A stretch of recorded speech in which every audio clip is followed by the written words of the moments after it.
Hello teachers, welcome to my channel. మీలో ఎవరైనా first time మన యూట్యూబ్ ఛానల్ని విజిట్ చేసినట్లయితే దయచేసి ప్లీజ్ సబ్స్క్రైబ్ చేయండి మన ఛానల్ని. ఇప్పుడు మనం third class to fifth class మారిన తెలుగు సిలబస్లో ఉన్న వివిధ కవులు, వారి విశిష్ట రచనలు, ఇంకా ఇతర విషయాలను అయితే డిస్కస్ చేద్దాం. ఫస్ట్ థర్డ్ క్లాస్లో యుద్ధం శాంతి, ఆనా కెరెనినా వంటి గొప్ప నవలలు రచించిన రష్యన్ రచయిత లియో టాల్స్టాయ్, చీకటి మేడలు, నూతుల గొంతుకలు, ఆగమగీతి, దివ్యభవనం వంటి ప్రసిద్ధ రచనలు చేసిన కవి ఆలూరి బైరాగి. ఆలూరి బైరాగి మానవుడి అస్తిత్వ వేదనని కవిత్వంగా వెలువరించారు.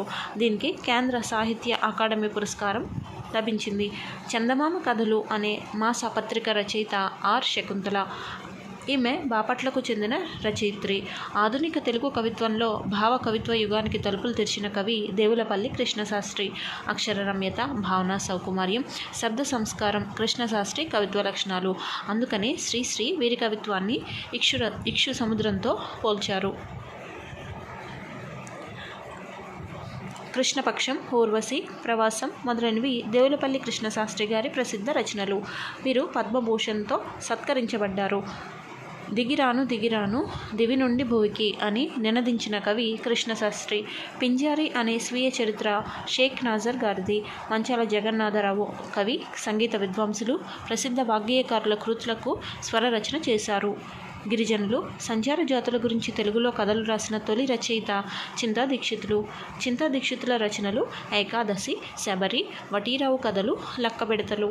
పాలగుమ్మి విశ్వనాథం ఆకాశవాణిలో పనిచేశారు. వీరు లలిత సంగీతానికి ప్రచారం కల్పించారు. వీరు వేలాది పాటలకు సంగీతం కూర్చారు. గీతకర్త కూడా. పాపాయి సిరులు అనే గేయ సంపుటి రచించిన కవి కస్తూరి నరసింహమూర్తి. షేక్ నాజర్ను బుర్ర కథా పితామహుడు అంటారు. షేక్ నాజర్ పల్నాటి యుద్ధం, వీరాభిమన్యు, బొబ్బిలి యుద్ధం, అల్లూరి సీతారామరాజు, బెంగాల్ కరువు వంటి ఇతివృత్తాలతో సమకాలీన అంశాలతో జత చేసి నాజర్ బుర్రకథలు రూపొందించారు. నాజర్ కృషికి భారత ప్రభుత్వం 1986లో పద్మశ్రీ పురస్కారంతో సత్కరించింది. నాజర్ స్వీయ చరిత్రను పింజారి అనే పేరుతో అక్షరీకరించిన వారు అంగడాల రమణమూర్తి. మీలో ఎవరైనా మన ఛానల్ని ఇంకా సబ్స్క్రైబ్ చేయకపోతే వెంటనే సబ్స్క్రైబ్ చేయండి. నెక్స్ట్ ఫోర్త్ క్లాస్ కవులు చూద్దాం. బసవరాజు అప్పారావు. ఈయన భావకవి, గీతకర్త. జాతీయోద్యమ కాలంలో ఈయన గీతాలు ప్రజలను ఎంతగానో ప్రభావితం చేశాయి. బసవరాజు అప్పారావు గేయాలు అనే పేరుతో ఈయన గీతాలు సంపుటంగా వెలువడ్డాయి. ఎవరు అంటే ఇంద్రకంటి శ్రీకాంత్ శర్మ గారివి. ఇంద్రకంటి శ్రీకాంత్ శర్మ కవి, కథకులు, విమర్శకులు. వీరు తెలుగులో అనుభూతి కవిత్వానికి ప్రతినిధి. ఇంద్రకంటి శ్రీకాంత్ శర్మ రచనలు అనుభూతి గీతాలు అనే కవితా సంపుటి, లలిత గీతాలు. పద కవిత పితామహుడు అనే బిరుదు కలిగిన వారు తాళ్లపాక అన్నమయ్య. తాళ్లపాక అన్నమయ్య 32,000 సంకీర్తనలు రాశారు అని ప్రతీతి. వెంకటేశ్వర స్వామి కేంద్రంగా విశిష్ట సాహిత్యాన్ని, సంగీత సంస్కృతిని నిర్మించారు.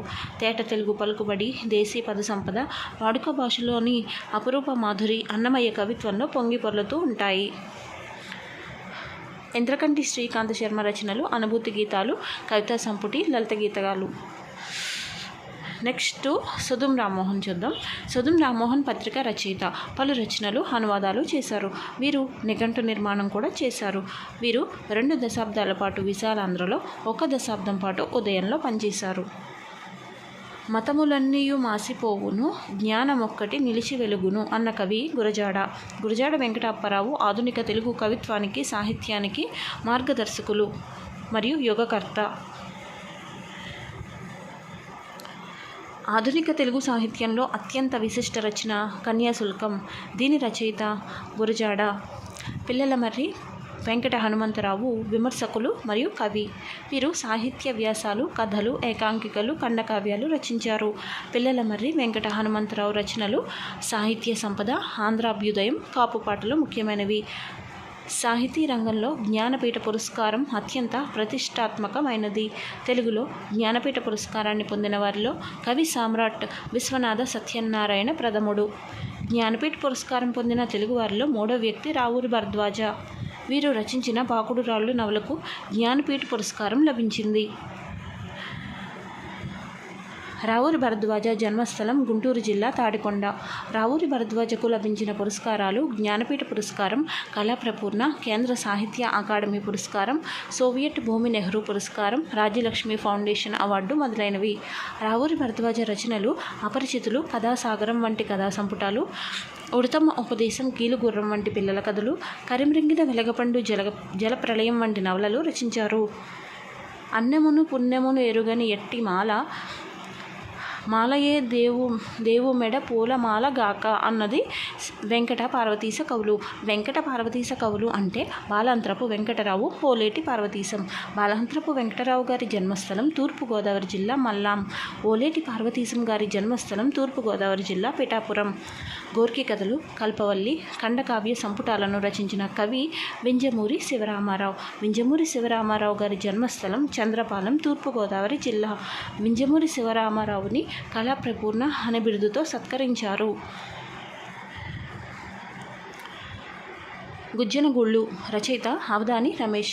అవధాని రమేష్ గారి సత్యమహిమ గేయ కథ గుజ్జనగూళ్ళ నుంచి తీసుకోబడింది. అవధాని రమేష్ గారి రచనలు: కాసుల పేరు, ప్రతీకారం, 3 మంచి కథలు. అవధాని రమేష్ తల్లిదండ్రులు సావిత్రమ్మ, సుబ్రహ్మణ్య శాస్త్రి. అవధాని రమేష్ కర్నూలు జిల్లా అవుకు అగ్రహారానికి చెందినవారు.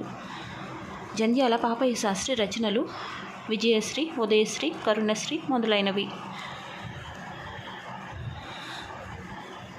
కవిరాజుగా పేరు పొందిన హేతువాద కవి త్రిపురనేని రామస్వామి. త్రిపురనేని రామస్వామి రచనలు: సూతపురాణం, పల్నాటి పౌరుషం, శంభూక వధ మొదలైనవి. తెలుగు సాహిత్యంలో ప్రసిద్ధి చెందిన హాస్య నవల బారిస్టర్ పార్వతీశం. బారిస్టర్ పార్వతీశం నవల రచయిత మొక్కపాటి నరసింహశాస్త్రి. మొక్కపాటి నరసింహశాస్త్రి గారి జన్మస్థలం పశ్చిమ గోదావరి జిల్లా నరసాపురం. మొక్కపాటి నరసింహశాస్త్రి గారి ఇతర రచనలు: మొక్కుబడి, అభ్యుదయం, పెద్దమామయ్య. తెలుగు జానపద గేయ సాహిత్యంపై మొట్టమొదటగా పరిశోధన చేసిన వారు Biruduraju Ramaraju. Folk tales of Andhra Pradesh అనే పుస్తకం బిరుదురాజు రామరాజు గారిది. బిరుదురాజు రామరాజు రచనలు: తెలుగు జానపద రామాయణం. తెలుగు సాహిత్యోద్ధారకులు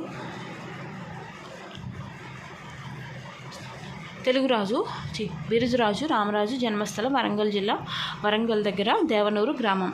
మీలో ఎవరైనా ఇంకా మన ఛానల్ని సబ్స్క్రైబ్ చేయకపోతే ప్లీజ్ సబ్స్క్రైబ్ చేయండి. ఇప్పుడు మనం 5th క్లాస్ తెలుగు కవుల గురించి చూద్దాం. పిల్లల మనస్తత్వ చిత్రణ ప్రధానంగా కథలు రాసిన వారు కేవి రామకృష్ణ. వ్యవహారిక భాషోద్యమ పితామహుడు గిడుగు వెంకట రామమూర్తి. ప్రజల జీవితానికి దూరంగా ఉన్న గ్రాంధిక భాష స్థానంలో ప్రజల వాడుక భాషను ప్రవేశపెట్టి పట్టం కట్టిన యోధుడు గిడుగు వెంకట రామమూర్తి.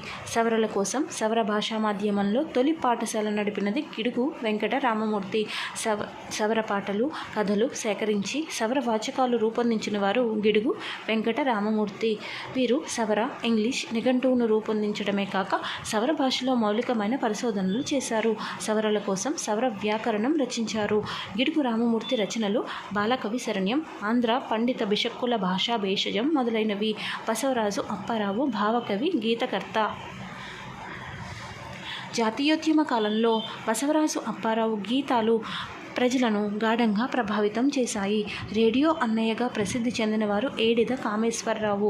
ఏడిద కామేశ్వరరావు రచనలు: రాష్ట్రగీతం, జైలు రోజులు, ఇండోనేషియా చరిత్ర. ఏడిద కామేశ్వరరావు ఆకాశవాణిలో పనిచేసి బాలల కోసం ఎన్నో నాటికలు, పాటలు రాశారు. అనుభవాలు, జ్ఞాపకాలు అని పేరుతో వెలువరించిన స్వీయ చరిత్ర శ్రీపాద సుబ్రహ్మణ్య శాస్త్రిది. శ్రీపాద సుబ్రహ్మణ్య శాస్త్రి రచనలు: కవిరాజు అనే నాటకం, ఆత్మబలి, రక్షాబంధనం వంటి నవలలు రచించారు. తొలి తెలుగు శాసనం కలమల్ల శాసనం. చిలకమర్తి లక్ష్మీనరసింహ కవి, నాటకర్త, నవలాకారుడు. వీరు ఇక్కడితో 3rd class to 5th class Telugu కవులను అయితే డిస్కస్ చేసుకున్నాం. మీలో ఎవరైనా ఇంకా మన ఛానల్ని సబ్స్క్రైబ్ చేయకపోతే ప్లీజ్ సబ్స్క్రైబ్ చేయండి. మరిన్ని వీడియోలను అయితే చూడండి, కంటెంట్ అయితే తెలుసుకోండి. Thank you.